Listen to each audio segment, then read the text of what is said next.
Strength, success, clarity. வணக்கம் students. 26th May 2026 நடக்கக்கூடிய CS 3452 TOC subject theory of computation சப்ஜெக்ட்டுக்கான important questions. இந்த சப்ஜெக்ட்டுக்கான இம்பார்ட்டன்ட் கொஷின்ஸை 2 டேஸாக பிரிச்சிருக்கேன், Day 1, Day 2. ஸோ Day 1க்கான important questions with explanation videos today நீங்கள் படிப்பீங்க. Day 2க்கானது டுமாரோ படிப்பீங்க. ஓகேங்களா? ஸோ Day 1ல் Unit 1, Unit 4, Unit 5 கம்ப்ளீட்டாக படிக்க போகிறோம். Day 2ல் Unit 2, Unit 3 Part C படிக்க போகிறோம். ஓகேங்களா? ஸோ அதுக்கான இம்பார்ட்டன்ட் கொஷின்ஸ் தான் பார்க்க போகிறோம். ஸோ ஏன் 2 டேவாக பிரிச்சிருக்கேன்னா, Day 1 கம்ப்ளீட்டாக முடிக்கணும். ஸோ Day 1 நீங்கள் முடிச்சிட்டாலே மோஸ்ட்லி நீங்கள் பாஸ் பண்ண மாதிரி சப்ஜெக்ட். ஓகேங்களா? ஸோ Day 2ல் இன்னும் உங்களுக்கு Unit 2, Unit 3 so Part C படிச்சிட்டிங்கன்னா இன்னும் சூப்பர் மார்க்ஸ் எடுத்துடலாம். ஸோ ஃபஸ்ட்டு Day 1 கரெக்டாக கம்ப்ளீட் பண்ணி முடிச்சிடலாம். ஸோ இதில் இருக்கிற பெண்டிங் வீடியோஸ் எல்லாமே இன்றைக்கி மதியானத்துக்குள்ளே வந்துடும் உங்களுக்கு. ஓகேங்களா? நீங்கள் படிக்க வேண்டியது தான். So first Part B questions பார்க்கலாம். ஃபஸ்ட் யூனிட்டில் நம்ம படிக்க வேண்டியது இதுதான். Minimise the following deterministic finite automata using table filling method. So கொடுத்ததை மட்டும் தரவாக படிங்க, ரிப்பீட்டடாக படிங்க, எக்ஸ்ட்ரா எதுவும் படிக்க தேவையில்லை. ஓகேங்களா? ஸோ கொடுத்துருக்கிற கொஷின்ஸே ரிப்பீட்டடாக மெமரைஸ் பண்ணியா இல்லை ஏதோ ஒன்று பண்ணி எழுதுங்க. ஓகேங்களா? நான் வீடியோவும் எக்ஸ்ப்ளனேஷனும் போட்டேன். ஸோ எக்ஸ்ப்ளனேஷன் புரியாதவங்க அட்லீஸ்ட் மெமரைஸ் பண்ணியாவது இந்த கொஷின்ஸ்லாம் படித்து வச்சுக்கோங்க. ஸோ டேபிள் ஃபில்லிங் மெத்தடில் இந்த மாதிரி உங்களுக்கு டயக்ராம் கொடுத்துட்டு டிசைன் பண்ண சொல்லுவாங்க. மினிமைஸ் மோஸ்ட்லி இதே தான் ரிப்பீட் ஆகும், இந்த கொஷின் தான். ஓகேங்களா? இதே மாதிரி தான் இதே கொஷினே கூட ரிப்பீட் ஆகும், இதே மாதிரியே கூட வரும். நெக்ஸ்ட் அதே ஃபஸ்ட் யூனிட்டில் இண்டக்ஷன் மெத்தடில் ப்ராக்டிஸ் பண்ணதுக்கு ப்ராப்ளம்ஸ் டிஸ்கிரிப்ஷனில் கொடுத்துருப்பேன். ஓகேங்களா? அப்புறம் DFA NFA ப்ராப்ளம்ஸ். அப்புறமா அதாவது இந்த ஸ்லோ லேர்னர்ஸ் இருக்கிறவங்க இல்லையா, இந்த ஃபஸ்ட்டு 3 தரவாக படித்தா போதும். அதாவது இந்த table filling method, induction method, DFA NFA. Toppers இருக்கிறவங்க இந்த தியரம்ஸ் 2 இருக்கும், அதையும் சேர்த்து படிச்சுக்கலாம். ஸ்லோ லேர்னர்ஸும் உங்களால் படிக்க முடியும்னா இதை படிச்சுக்கலாம், 2 தியரம்ஸ். ஓகேங்களா? ஸோ இதுதான் ஃபஸ்ட் யூனிட்டுக்கு நீங்கள் படிக்க வேண்டியது. ஓகேங்களா? So table filling method, induction method, DFA NFA, அப்புறம் 2 தியரம்ஸ். ஸோ இதை நீங்கள் வந்து ஒரு மதியானத்துக்குள்ளே முடிச்சிடலாம் இது.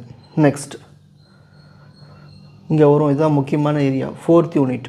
4th யூனிட் பொறுத்த வரைக்கும் தியரி 2 கொஷின்ஸ் கொடுத்துருக்கேன், டியூரிங் மிஷின் கொடுத்துருக்கேன்.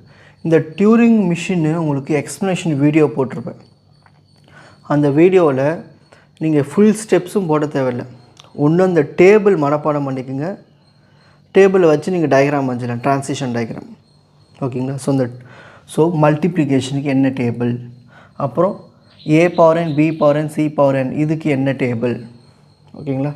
நெக்ஸ்ட்டு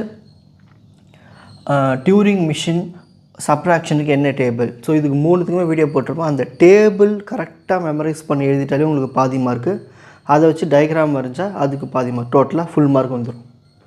ஸோ இந்த 3த்துக்குமே மல்டிப்ளிகேஷன், சப்ராக்ஷன், அப்புறம் இங்கே ஒரு லாங்குவேஜ்.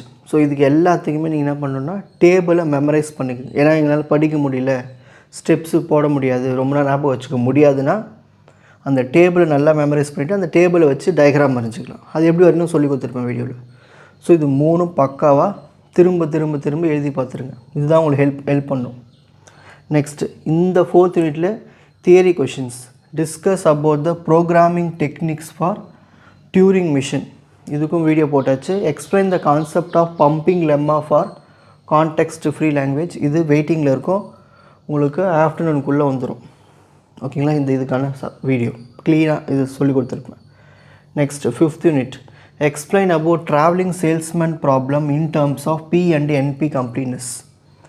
ஸோ 4th யூனிட்டில் நீங்கள் டியூரிங் மிஷின் அந்த தியரி கொஷின் படித்தா கன்ஃபார்ம் மார்க் எடுத்துடலாம். 5th யூனிட் ரொம்ப ரொம்ப ஈஸியான யூனிட், வெறும் தியரி தான் இதில். ஓகேங்களா? ஸோ Day 1ல் நம்ம பாஸ் பண்ணுறதுக்காக முடிச்சிடணும். First unit, 4th unit, 5th unit. Next discuss about the recursive and ரிகர்சிவ்லி எனுமரபிள் languages. Prove that the post correspondence problem PCP is undecidable. Explain universal Turing machine. Explain the complexity for the Kruskals and 3 SAT CNF problem. So இது எல்லாமே unit 5ல் படித்தோம்னா unit 5லையும் full mark எடுத்துடலாம். So இதில் இந்த third submission மட்டும் இன்னும் upload பண்ணல, ஆஃப்டர்நூனுக்குள்ளே upload பண்ணிவிடுவேன். ஓகேங்களா? ஸோ இவ்வளோ தான் டே 1க்கான ஒர்க். ஈவினிங்குள்ளே முடிச்சிடணும். ஓகேங்களா? டுமாரோ டே 2ல் வந்து second unit, third unit, part C. அவ்வளோதான்.